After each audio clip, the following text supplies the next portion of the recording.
আসসালামু আলাইকুম প্রিয় শিক্ষার্থীরা, সকলকে শুভেচ্ছা জানিয়ে শুরু করছি আজকের ক্লাস।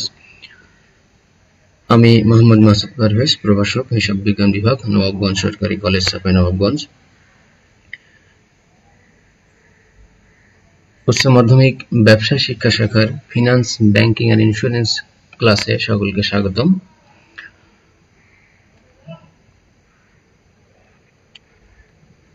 তো মূল আলোচনা শুরু করার আগে আমি কিছু প্রাসঙ্গিক কথা বলে নিই। আমরা গত 6 থেকে 7 মাস করোনা ভাইরাস কোভিড-19 মহামারীর বিভিন্ন দুর্যোগপূর্ণ পরিস্থিতির মধ্য দিয়ে যাচ্ছি। তো আশা করছি সবাই এই করোনা কালেও ব্যক্তিগত ও পারিবারিকভাবে সুস্থ আছো এবং লেখাপড়ার মানসিকতা নিয়েই আছো, লেখাপড়ার মধ্যেই আছো। তো মনে করিয়ে দিতে চাই যে করোনা মহামারী শুরুর আগে আমরা ফিনান্স, ব্যাংকিং এন্ড ইন্স্যুরেন্স সাবজেক্টের সপ্তম অধ্যায়ের আলোচনা একটু এগিয়েছিল। তো আমি সেই সপ্তম অধ্যায় থেকেই আবার শুরু করতে চাই এবং আমরা সপ্তম অধ্যায়ের আলোচনা এখন শুরু করছি। আমার ক্লাসের ডিউরেশন হয়তো 20 বা 25 মিনিট হবে, খুব অল্প সময়। সুতরাং সবাইকে একটু মনোযোগ দিয়ে এই 20 মিনিট বা 25 মিনিট ক্লাসটা উপভোগ করার অনুরোধ জানাচ্ছি। তো আর কথা বাড়াচ্ছি না, শুরু করছি আমার ক্লাস।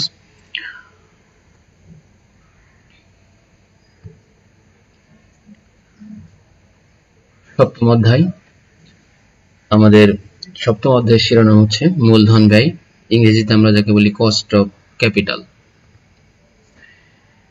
তো এই পাঠদান শেষে শিক্ষার্থীরা কি শিখতে পারবে? মূলধন ব্যয়ের ধারণা ব্যাখ্যা করতে পারবে, মূলধন কাঠামো কি তা বর্ণনা করতে পারবে, ঋণ মূলধনের ব্যয় নির্ণয় করতে পারবে। তো বলে রাখি, আসলে সপ্তম অধ্যায় যথেষ্ট বড় একটা অধ্যায়, সুতরাং একটা লেকচারের মাধ্যমে তো অধ্যায় সম্পন্ন করা সম্ভব না। আমরা ধাপে ধাপে থিওরি এবং ম্যাথের কম্বিনেশন প্রত্যেকটা লেকচারেই থাকবে। একদিনে আমরা সব থিওরি পড়বো না, আবার একদিনে সব ম্যাথ কমপ্লিট করব না। আমরা কিছু থিওরি, কিছু ম্যাথ। তো আজকে আমাদের থিওরির দুইটা পার্ট আছে, একটা হচ্ছে মূলধন ব্যয় আর একটা হচ্ছে মূলধন কাঠামো, আর সাথে ঋণ মূলধনের ব্যয় নির্ণয়। তো আমরা আলোচনায় চলে যাই। আলোচনার প্রথমেই আমরা দেখতে পাচ্ছি একটা চিত্র, যার বাম সাইডে আছে ব্যবসায় প্রতিষ্ঠান আর সর্বডানে আছে মূলধন সরবরাহকারী। মূলধন সরবরাহকারীর পাশে আছে প্রত্যাশিত আয়, আর ব্যবসায়ী প্রতিষ্ঠানের পাশেই আছে প্রত্যাশিত ব্যয়। একেবারে মধ্যখানে আছে মূলধন ব্যয়। না, তো এই চিত্রটি দেখে এক একজন স্টুডেন্টের মনে এক এক ধরনের চিন্তা বা অনুভূতির উদয় হবে। তোমরা সবাই সবার নিজস্ব ব্যক্তিগত চিন্তা রেডি করে রাখো আর আমার চিন্তার সাথে একটু মিলিয়ে নাও। এখানে মূলত মূলধন ব্যয় ধারণাকে একটা ব্যবসায়ী প্রতিষ্ঠানের প্রেক্ষাপটে ব্যাখ্যা করা হয়েছে। যে ব্যবসায়ী প্রতিষ্ঠান যখন ব্যবসা করার জন্য অর্থায়ন করে, তখন সে মূলধন সরবরাহকারীর দ্বারস্থ হয়। এখন মূলধন সরবরাহকারী মোটা দাগে কে কে হতে পারে? একটা হচ্ছে শেয়ার হোল্ডার, আর একটা হচ্ছে বন্ড হোল্ডার। এর মধ্যে অনেক ক্লাসিফিকেশন আছে, মূলত 4টা। তো আমরা নরমালি মূলধন ব্যয়ের ধারণা অনুধাবন করার জন্য 2টা ক্যাটাগরি আপাতত মনে রাখি, সেটা হচ্ছে শেয়ার হোল্ডার আর বন্ড হোল্ডার। তাহলে শেয়ার হোল্ডার যখন এই ব্যবসায় প্রতিষ্ঠানে বিনিয়োগ করবে শেয়ার ক্রয়ের মাধ্যমে, অথবা বন্ড হোল্ডার যখন বন্ড ক্রয়ের মাধ্যমে ব্যবসায় প্রতিষ্ঠানে বিনিয়োগ করবে, তখন এই প্রতিষ্ঠানের কাছে তার একটা প্রত্যাশা থাকবে। শেয়ার হোল্ডার কি প্রত্যাশা করবে? সে একটা যৌক্তিক লভ্যাংশ প্রত্যাশা করবে, আর যে বন্ড হোল্ডার সে প্রত্যাশা করবে একটা নির্দিষ্ট হারে, যৌক্তিক হারে সুদ। তাহলে মূলধন সরবরাহকারী ব্যবসায়ী প্রতিষ্ঠানের কাছে প্রত্যাশা করছে, আর ব্যবসায়ী প্রতিষ্ঠান সেই প্রত্যাশা পূরণের জন্য ন্যূনতম একটা আয় তাকে করতেই হবে। তাহলে এই যে ব্যবসায়ী প্রতিষ্ঠান যে ন্যূনতম আয় করবে, মূলধন সরবরাহকারীদের প্রত্যাশা পূরণের জন্য এই আয়ের হারটাই হচ্ছে মূলধন ব্যয়। আমরা যদি সংজ্ঞাগত দিক থেকে দেখি পরের স্লাইডে দেখো একটা ইংরেজি সংজ্ঞা দেওয়া আছে, cost of capital is the minimum rate of return that a firm must earn on its assets to satisfy its investors। এখানে কি বলা হয়েছে বাংলায় যদি আমরা দেখি আরো ক্লিয়ার হবে। মূলধন ব্যয় হলো একটি ফার্মের মুনাফার ন্যূনতম সেই হার যা সম্পদের উপর বিনিয়োগকারীদের সন্তুষ্টি অর্জনের জন্য অবশ্যই উপার্জন করতে হবে। অর্থাৎ ব্যবসায় প্রতিষ্ঠান তার সম্পদ ব্যবহার করে বিনিয়োগকারীদের প্রত্যাশা পূরণের জন্য ন্যূনতম যে পরিমাণ বা যে হারে উপার্জন করবে বা উপার্জন করা আবশ্যক সেটাই মূলত মূলধন ব্যয়। পরবর্তী অন্যান্য আলোচনা এবং অঙ্কগুলোর সমাধান করলে আমাদের এই ধারণা আরো স্পষ্ট হবে। এর সাথে আরো থিওরিটিক্যাল কিছু ব্যাপার আছে, তো আমরা পরবর্তী স্লাইডে চলে যাই। মূলধন ব্যয়ের সাথে মূলধন কাঠামোর একটা বড় ধরনের সম্পর্ক আছে। মূলধন কাঠামো সম্পর্কে আইডিয়া না থাকলে মূলধন ব্যয়ের ধারণা আসলে স্পষ্ট হবে না বা অসম্পূর্ণ থেকে যাবে। সুতরাং আমরা মূলধন কাঠামো কি এটা সংক্ষেপে একটু জেনে নিই। ইংরেজিতে এখানে একটা সংজ্ঞা দেওয়া আছে, capital structure is the particular combination of debt and equity, অর্থাৎ ঋণ এবং মালিকানা সত্ত্ব বা শেয়ার। তাহলে মূলধন কাঠামো হচ্ছে এক ধরনের বিশেষ কম্বিনেশন, মানে সংমিশ্রণ বা অনুপাত বলতে পারি আমরা, used by a company to finance its overall operations and growth। কোম্পানির পরিচালন কার্যক্রম এবং প্রবৃদ্ধির অর্থায়নের জন্য ব্যবসা প্রতিষ্ঠান যে তার ডেট এবং ইকুইটির যে বিশেষ অনুপাত বা সংমিশ্রণ ব্যবহার করে এটাই মূলত মূলধন কাঠামো। ফর এক্সাম্পল, আমরা যদি উদাহরণের সাহায্যে বুঝতে চাই তাহলে এমন ভাবে চিন্তা করতে পারি যে একটা ব্যবসা প্রতিষ্ঠান যদি 100 টাকা নিয়ে ব্যবসা শুরু করে আর এর মধ্যে 70 টাকা কোম্পানির নিজের বা উদ্যোক্তাদের কাছ থেকে আসছে আর 30 টাকা ঋণ গ্রহণ করছে, তাহলে কোম্পানির মোট মূলধন, ব্যবসায়ের মোট মূলধন হচ্ছে 100 টাকা, এর মধ্যে ঋণ মূলধন 30 টাকা আর মালিকানা সত্ত্ব 70 টাকা। তাহলে এখানে এই যে 70% আর 30% এর একটা ব্যাপার আছে। কোম্পানি পরবর্তীতে যখন কোনো নতুন বিনিয়োগ করবে তখন ধরে নেওয়া হবে যে কোম্পানি এই 70% এবং 30% এর যে অনুপাত এটা সবসময় মেনটেন করবে। মূলধন ব্যয়ের প্রেক্ষাপটে আমরা সবসময় ধরে নিব যে কোম্পানি তার মূলধন কাঠামোটাকে স্থির রাখবে। অর্থাৎ পরবর্তীতে যখন কোম্পানি আবার 100 টাকা নতুন প্রকল্পে বিনিয়োগ করবে তখন 70 টাকা নিয়ে আসবে শেয়ার ইস্যুর মাধ্যমে আর 30 টাকা নিয়ে আসবে বন্ড ইস্যুর মাধ্যমে। তাহলে মূলধন কাঠামো নিয়ে আর বেশি কথা বাড়াচ্ছি না, এখন আমরা চলে যাই মূলধনের উৎসের দিকে। একটা ব্যবসায় প্রতিষ্ঠান যখন ব্যবসার জন্য অর্থায়ন করে তখন কোন কোন উৎস থেকে আসলে মূলধন সংগ্রহ করতে পারে। এখানে 4টা উৎস দেওয়া আছে। আমরা সপ্তম অধ্যায়ের আলোচনায় এই 4টা উৎস থেকে অর্থায়নের ব্যয় মূলত হিসাব করব। তো প্রথমে আছে সাধারণ শেয়ার, তারপর দেখছি অগ্রাধিকার শেয়ার, দীর্ঘমেয়াদী ঋণ আর সংরক্ষিত আয়। আমরা সকলেই জানি শেয়ার ইস্যু করলে শেয়ার হোল্ডারদের লভ্যাংশ দিতে হয় আর বন্ড ইস্যু করলে ইন্টারেস্ট দিতে হয়, কিন্তু সর্বশেষ যে টার্মটা আমরা পাচ্ছি যে সংরক্ষিত আয়, আসলে আমরা তো জানি যে সংরক্ষিত আয় হচ্ছে একটা ব্যবসায় প্রতিষ্ঠানের মুনাফা থেকে প্রতি বছর অল্প অল্প করে সরিয়ে রাখা একটা অংশ। তাহলে শেয়ার ইস্যু বা বন্ড ইস্যু করলে সেখানে লভ্যাংশ বা সুদ দিতে হবে, কিন্তু সংরক্ষিত আয় তো কোম্পানির নিজেরই মুনাফার অংশ। তাহলে এটা যখন আমি ব্যবহার করব তখন কেন আমার এটার জন্য ব্যয় হিসাব করতে হবে? এটার তো আসলে কোনো ব্যয় নাই, খালি চোখে আমরা দেখছি এটার কোনো ব্যয় নাই। তো আসলে আমরা যদি একটু গভীরভাবে চিন্তা করি তাহলে অবশ্যই বুঝতে পারবো যে আসলে সংরক্ষিত আয় যদিও এটা কোম্পানির নিজস্ব মুনাফার অংশ, কিন্তু এর একটা সুযোগ ব্যয় আছে। এখন প্রশ্ন হচ্ছে সুযোগ ব্যয় কি? আমরা সবাই জানি, এর আগেও অনেকবার ক্লাসে আলোচনা হয়েছে, তো আবার একটু বলি যে সুযোগ ব্যয় হচ্ছে যখন পরস্পর বর্জনশীল দুইটা প্রকল্প, ইংরেজিতে বললে মিউচুয়ালি এক্সক্লুসিভ প্রজেক্ট, অর্থাৎ আমি একটা গ্রহণ করলে অন্যটা গ্রহণ করতে পারবো না, এমন দুইটা প্রকল্পের মধ্যে একটাকে গ্রহণ করা হয়, অন্যটা বর্জন করে, তখন যেটা গ্রহণ করছি সেইটার সুযোগ ব্যয় হচ্ছে যেটা বর্জন করছি। যদি সংরক্ষিত আয়ের প্রেক্ষাপটে আমরা চিন্তা করি তাহলে কি হবে ব্যাখ্যাটা, যে কোম্পানির ফর এক্সাম্পল 100 টাকা সংরক্ষিত আয় আছে, যেটা কোম্পানির সামনে দুইটা পথ খোলা আছে। একটা হচ্ছে কোম্পানি সেটা নিজের ভবিষ্যৎ ব্যবসা সম্প্রসারণ বা নতুন প্রকল্পে বিনিয়োগের জন্য ব্যবহার করতে পারে, অথবা কোম্পানি যদি চায় এটাকে যে কোনো ব্যাংকে এই মুনাফা ফেলে রাখতে পারে, তাহলে সেখান থেকে সে নির্দিষ্ট পরিমাণ সুদ পাবে। আর যদি এটা নতুন কোনো প্রকল্পে বিনিয়োগ করে তাহলে সেখান থেকে রিটার্ন পাবে। তাহলে সংরক্ষিত আয় যদি আমি নতুন প্রকল্পে বিনিয়োগ করি তাহলে আমাকে ব্যাংকে বা অন্য যে কোনো জায়গায় বিনিয়োগের সুযোগটা আমার হাতছাড়া করা লাগছে। সুতরাং নতুন প্রকল্পের সংরক্ষিত আয় বিনিয়োগের সুযোগ ব্যয় হচ্ছে আমি যে আরেকটা সুযোগ ছাড়ছি, ফর এক্সাম্পল আমি ব্যাংকে এই টাকাটা রাখতে পারতাম, ওখানে থেকে একটা নির্দিষ্ট সুদ পাইতাম, তাহলে এই যে একটা সুযোগ গ্রহণ করার জন্য অন্য একটা সুযোগ ছাড়ছি, তাহলে বুঝতে হবে যে সংরক্ষিত আয়েরও একটা সুযোগ ব্যয় আছে।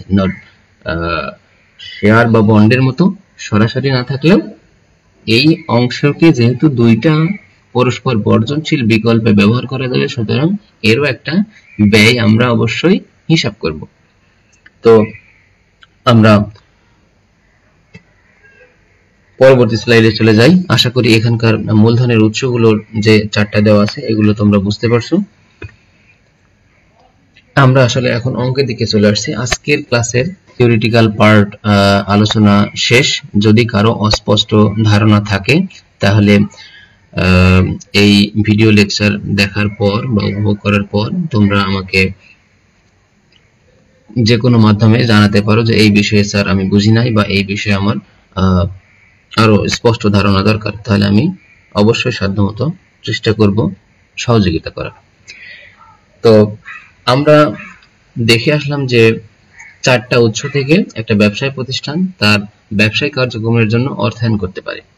তো এর মধ্যে একটা ছিল সাধারণ শেয়ার, আর একটা ছিল অগ্রাধিকার শেয়ার, তারপরে 3 নম্বরে ছিল দীর্ঘমেয়াদী ঋণ, আর 4 নম্বরে ছিল সংরক্ষিত আয়। তো আমরা অঙ্ক শুরু করার সময় দীর্ঘমেয়াদী ঋণের ব্যয় দিয়ে শুরু করব। আমরা দেখতে পাচ্ছি দীর্ঘমেয়াদী ঋণের ব্যয় নিয়ে একটা স্লাইড আছে যেখানে একটা সূত্র দেওয়া আছে।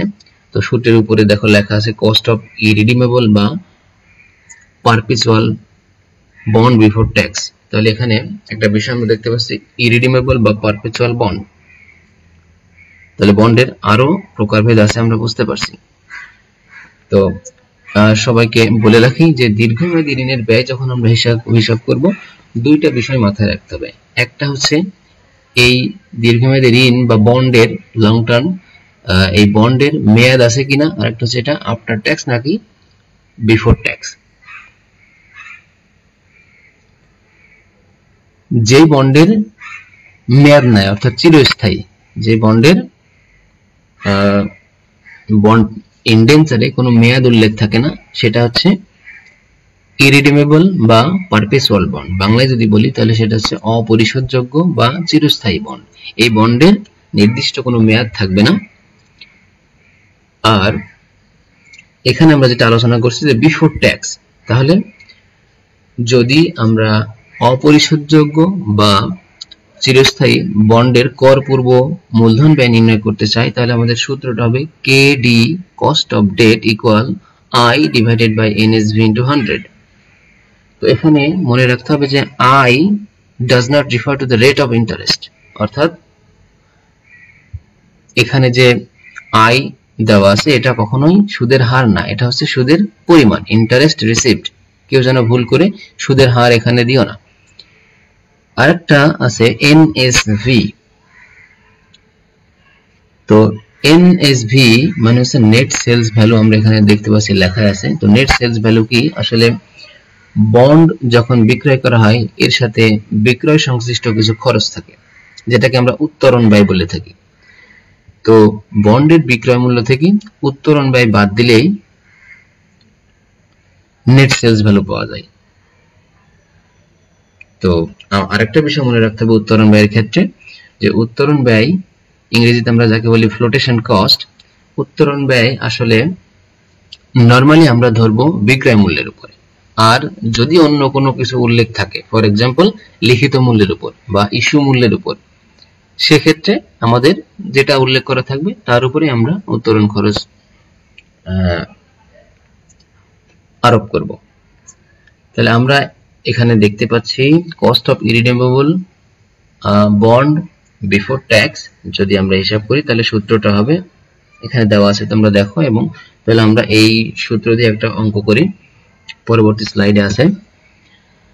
বিডি ফুডস লিমিটেড 1200 টাকা লিখিত মূল্যের ঋণপত্র সমহারে ইস্যু করেছে, যার সুদের হার 10%। দেখো এখানে একটা কথা বলা আছে সমহারে, তাহলে বন্ড ইস্যু করার জন্য তিনটা পদ্ধতি আছে। আমরা পরবর্তী অঙ্কে অবশ্যই পাবো যে বন্ডকে সমহারে ইস্যু করা যায়, আবার অধিহারে ইস্যু করা যায়, আর একটা পদ্ধতি হচ্ছে অবহারে ইস্যু করা যায়। সমহার আর অধিহার অবহার এটা মূলত নির্ভর করে কোম্পানির পারফরমেন্সের উপরে এবং বাজারে আর পারফরমেন্সের উপর নির্ভর করে বন্ডের চাহিদা। সুতরাং কোম্পানির পারফরমেন্স খারাপ যদি হয় তাহলে সেই বন্ডের চাহিদা কম থাকবে, কারণ পারফরমেন্স খারাপ হলে বিনিয়োগকারীদের ঝুঁকি বেড়ে যায়, যে কারণে কোম্পানি তখন অবহারে অর্থাৎ লিখিত মূল্য যা তার চেয়ে কম প্রাইসে বাজারে ইস্যু করতে বাধ্য হয়। আবার যদি পারফরমেন্স ভালো হয় তাহলে সেখানে রিস্ক কমে যায়, সুতরাং সেখানে কোম্পানির সুযোগ থাকে বন্ড লিখিত মূল্যের চেয়ে বেশি দামে বিক্রি করার। তো সেই আলোচনা আমরা পরে আসবো। আমরা এখানে এই অঙ্কের আগে সমাধান করি যে এখানে দুইটা তথ্য আমাদের লাগবে, একটা হচ্ছে এর লিখিত মূল্য দেওয়া আছে, আবার সুদের হার দেওয়া আছে। আর যদি বাজার মূল্য বা বিক্রয় মূল্য আলাদাভাবে উল্লেখ করা না থাকে তাহলে আমাদের বুঝতে হবে যে এই লিখিত মূল্যটাই বিক্রয় মূল্য। তাহলে আমরা অঙ্কের সমাধানে চলে যাই। এই যে আমরা সুদের পরিমাণ পাচ্ছি লিখিত মূল্যের সাথে সুদের হার গুণ করলে, আর যেহেতু বাজার মূল্য বা বিক্রয় মূল্য দেওয়া নাই সুতরাং লিখিত মূল্যটাকে আমরা বিক্রয় মূল্য ধরে নিব। তাহলে আমরা দেখতে পাচ্ছি cost of debt before tax হচ্ছে 10%। এখন আমরা অপরিশোধযোগ্য বন্ডের কর পরবর্তী মূলধন ব্যয় নির্ণয় করব। কর পরবর্তী, তো সূত্রের দিকে খেয়াল করলে তোমরা বুঝতে পারছো যে কর পূর্ববর্তী মূলধন ব্যয়ের সাথে কর পরবর্তী মূলধন ব্যয়ের সূক্ষ্ম একটি পার্থক্য, সেটা হচ্ছে 1 - t, অর্থাৎ যেহেতু কর পরবর্তী আমরা সুদের পরিমাণটাকে ট্যাক্স দ্বারা অ্যাডজাস্টেড করে নেব, ট্যাক্সের হার দ্বারা অ্যাডজাস্টেড। এখানে আয় থেকে 1 - t আয়ের সাথে গুণ করলে আমরা পেয়ে যাব কর পরবর্তী সুদের পরিমাণ। তাহলে আমরা তখন আমরা হিসাব করতে পারবো কর পরবর্তী মূলধন ব্যয়। তো এখানে অথবা দিয়ে আরেকটা সূত্র তোমরা লক্ষ্য করতে পারছো যে KDT cost of debt after tax equal KD into 1 - t। প্রথম সূত্রটার সাথে কর পূর্ববর্তী মূলধন ব্যয়ের পুরোপুরি মিল আছে, শুধু 1 - t ছাড়া। আর পরবর্তী সূত্র একটু ব্যতিক্রম, এর কারণ কি যে এখানে আসলে আমার cost of debt before tax সরাসরি দেওয়া আছে, যে কারণে আমার শুধু করের হারটা সমন্বয় করলেই আমি কর পরবর্তী মূলধন ব্যয় পেয়ে যাব। তো অঙ্কের মাধ্যমে আমরা আমাদের পরবর্তী বিষয়গুলো স্পষ্ট হবে।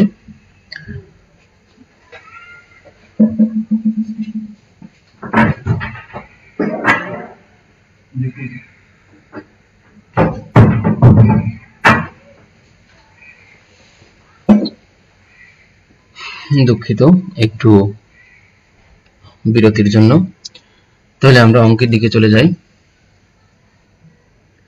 সুগন্ধা লিমিটেড 10% সুদে 2 লক্ষ টাকার একটি অপরিশোধযোগ্য বন্ড সমমূল্যে বিক্রয় করে, 10% প্রিমিয়ামে বিক্রয় করে, 10% বাট্টায় বিক্রয় করে। তাহলে এখানে দেখা যাচ্ছে তিনটা পরিস্থিতি। সমহারে বিক্রয়ের পরিস্থিতি দেওয়া আছে, খ নম্বরে দেওয়া আছে প্রিমিয়ামে বা অধিহারে বিক্রয়ের, আর গ নম্বরে দেওয়া আছে বাট্টায় বিক্রয় করে। তাহলে তিনটা পরিস্থিতিতে আমরা আমাদের সমাধান হবে তিন ধরনের। আমরা এখানে দেখছি করের হার 40%, তাহলে এখন কর পরবর্তী ব্যয় নির্ণয় করব। তাহলে সবাই খেয়াল করো যে সুদের হার 10%, বন্ড অপরিশোধযোগ্য বন্ডের মূল্য 2 লক্ষ টাকা, আর পরিস্থিতি দেওয়া আছে তিনটা, করের হার 40%। আমরা তাহলে সমমূল্যে বিক্রয় করলে কি পরিস্থিতি, কি কর পরবর্তী মূলধন ব্যয় কি হয় সেদিকে চলে যাই। এই যে when the bond is sold at par, অর্থাৎ বন্ড যদি সমমূল্যে বিক্রয় করা হয় তখন কি হবে আমাদের কর পরবর্তী মূলধন ব্যয়। কর পরবর্তী মূলধন ব্যয়ের সূত্র দেওয়া আছে KDT equal 1 minus T divided by NSV into 100। তো বন্ডের লিখিত মূল্যের সাথে সুদের হার গুণ করলে আমরা পেয়ে যাব সুদের পরিমাণ, আর এর সাথে যে 1 minus 0.40 এটা হচ্ছে আমাদের ট্যাক্সের অ্যাডজাস্টমেন্ট, আর নিচে আছে আমাদের NSV বা নেট সেলস ভ্যালু। যেহেতু আমরা সমহারে বিক্রয় করেছি এবং কোনো উত্তোলন ব্যয় নাই, সুতরাং আমাদের NSV 2 লক্ষ টাকাই। তাহলে আমরা এখানে কর পরবর্তী মূলধন ব্যয় পাচ্ছি 6%।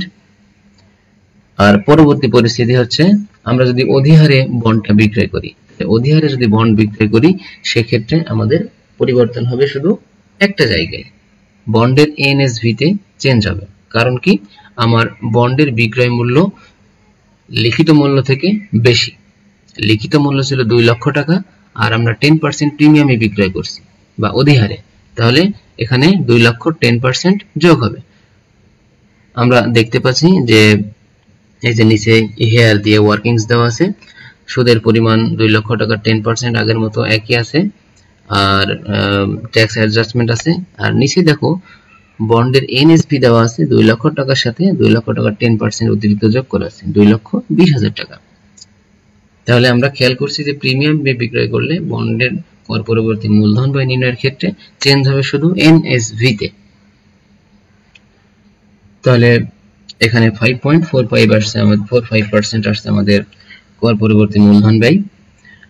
আমরা তৃতীয় পরিস্থিতিতে চলে যাই, যেখানে when the bond is sold at discount, অর্থাৎ যদি বন্ডটা অবহারে বিক্রয় করা হয়, অর্থাৎ বন্ডের লিখিত মূল্য যা তার চেয়ে কম দামে বিক্রয় হবে।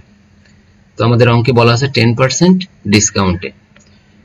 তাহলে এখানেও আমাদের একই পরিস্থিতি, শুধু NSV তে চেঞ্জ আসবে, সুদের পরিমাণ এবং করের হার ঠিক আছে, শুধু NSV হবে 2 লক্ষ টাকা থেকে 2 লক্ষ টাকার 10% বাদ যাবে। এই যে আমাদের 2 লক্ষ টাকা, সেখান থেকে 10% বাদ দিলে 1,80,000 টাকা। তাহলে আমাদের ক্যালকুলেশন এখানে আসে 6.67% কর পরবর্তী মূলধন ব্যয়। আর তৃতীয় আমাদের আরেকটা সূত্র ছিল, যেখানে কর পূর্ব মূলধন ব্যয় সরাসরি দেওয়া ছিল, ক্যালকুলেশন করা লাগছে না, শুধু করের হার অ্যাডজাস্টমেন্ট করা লাগবে। যেরকম এখানে একটা অঙ্ক দেওয়া আছে, দেখো কুরিং গ্রুপের কর পূর্ব মূলধন ব্যয় 16%, তাদের করের হার 4%, তাদের কর পরবর্তী ঋণের ব্যয় কত, অর্থাৎ সরাসরি কর পূর্ব মূলধন ব্যয় বা KD দেওয়া আছে 16%। এখন আমার শুধু 1 minus T অ্যাডজাস্টমেন্ট করা লাগবে।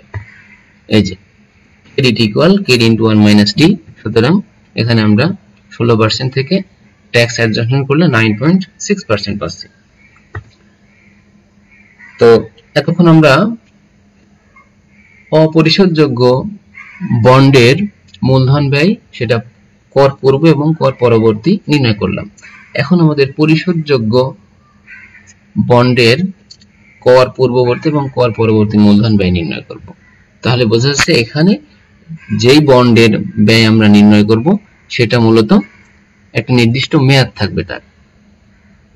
তাহলে আমাদের সূত্রের ভিন্নতা আসবে, আমরা দেখছি KD ইকুয়াল, যখন বিফোর ট্যাক্স হবে তখন সূত্রটা হবে KD equal I plus RV minus NSV, ব্র্যাকেটে আছে ফার্স্ট ব্র্যাকেটে, ভাগ আছে N, আর নিচে বা হর হিসেবে আছে আমাদের RV প্লাস NSV ভাগ 2 ইনটু 100। তো এখানে নতুন একটা টার্ম পাচ্ছি আমরা RV, NSV এর সাথে আমরা পরিচিত, I এর সাথে পরিচিত, N তো সবাই বোঝো, শুধু আর ভি এখানে দেখো পাশেই দেওয়া আছে। আর ভি মানে রিডিমেবল ভ্যালু বা রিডিমশন ভ্যালু, অর্থাৎ মেয়াদ শেষে এই বন্ড যেই দামে ফেরত দেওয়া হবে সেটা হচ্ছে মূলত রিডিমশন ভ্যালু। তো রিডিমশন ভ্যালু সম্পর্কে তথ্য অঙ্কেই দেওয়া থাকবে। যদি কোনো কিছু দেওয়া না থাকে তাহলে লিখিত মূল্যটাকেই রিডিমশন ভ্যালু আমরা ধরে নিব। আমরা একটা অঙ্ক করলে আমাদের ধারণা আরো স্পষ্ট হবে। চলে যাই কর পূর্ব পরিশোধযোগ্য বন্ডের কর পূর্ব মূলধন ব্যয় নির্ণয়ে একটা এক্সাম্পল দেখি। উবুন্টু লিমিটেড 10 বছর মেয়াদী 1000 টাকা লিখিত মূল্যের বন্ড ইস্যু করেছে, যার সুদের হার 15%। তাহলে এখানে বন্ডের মেয়াদ আছে 10 বছর আর 1000 টাকা লিখিত মূল্য দেওয়া আছে, সুদের হার দেওয়া আছে 15%। এখন এর পরের তথ্য দেওয়া আছে, খেয়াল করো, 10 বছর পর বন্ডটি 15% অধিহারে পরিশোধ করা হবে, অর্থাৎ এর রিডিমশন ভ্যালুটা 15% বেশিতে হবে। নরমালি যে 1000 টাকা মূল্য তার চেয়ে 15% বেশিতে রিডিমশন করা হবে। রিডিমশন মানে বন্ড হোল্ডারকে তার অর্থ ফেরত দেওয়া হবে আর বন্ড ইন্ডেন্চারটা কোম্পানি নিয়ে নেবে। তো পরের তথ্য দেওয়া আছে, যদি বন্ডটির বিক্রয় খরচ 4% হয়, বিক্রয় খরচ বলতে আমরা উত্তোলন খরচকে বুঝবো, হ্যাঁ, এবং বিক্রয় মূল্য 900 টাকা হয়, তাহলে উত্তোলন খরচ 4% আর বিক্রয় মূল্য 900 টাকা, তাহলে অবিরাম লিমিটেডের ঋণ মূলধন ব্যয় কত, অর্থাৎ কর পূর্ববর্তী ঋণ মূলধন ব্যয় কত। এখানে কোম্পানির নাম নিয়ে একটু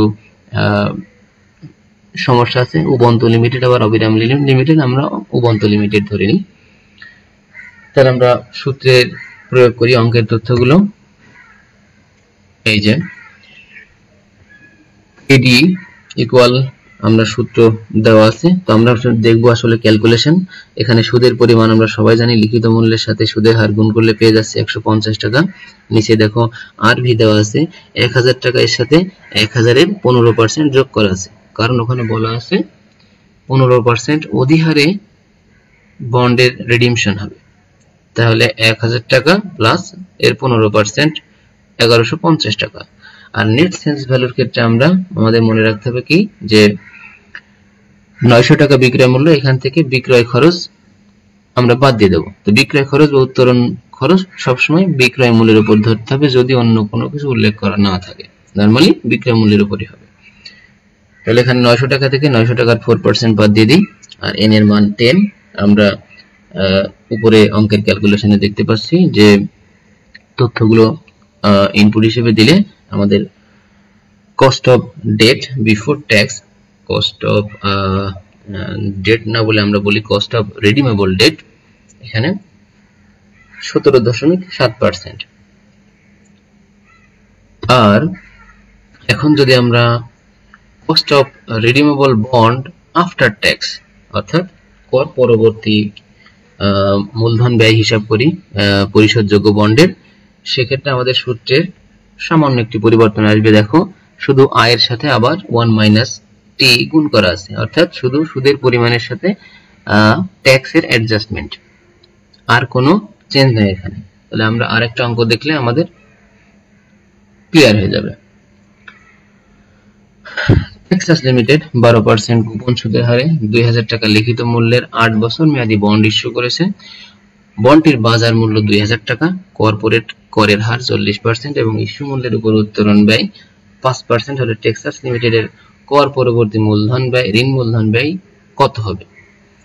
খেয়াল করো, সুদের হার 12%, কুপন সুদের হারে লিখিত মূল্য 2000 টাকা, আর 8 বছর মেয়াদ, বন্ডটির বাজার মূল্য 2000 টাকা দেওয়া আছে, করের হার 40%, আর ইস্যু মূল্যের উপর উত্তোলন ব্যয় 5%। খেয়াল করো, এখানে উত্তোলন ব্যয়টা দেওয়া আছে ইস্যু মূল্যের উপর, অর্থাৎ 2000 টাকা।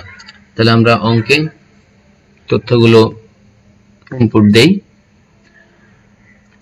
এখানে নিচের দিকে দেখো, হেয়ার লেখা এর পরে আই ইকুয়াল সুদের পরিমাণ পাওয়া যাচ্ছে 240, আর ভি, এখানে যেহেতু বন্ড অধিহারে বা অবহারে কোনো কিছু উল্লেখ নেই, সুতরাং আমরা সমহারে হিসেবে আর ভি ধরছি 2000 টাকা।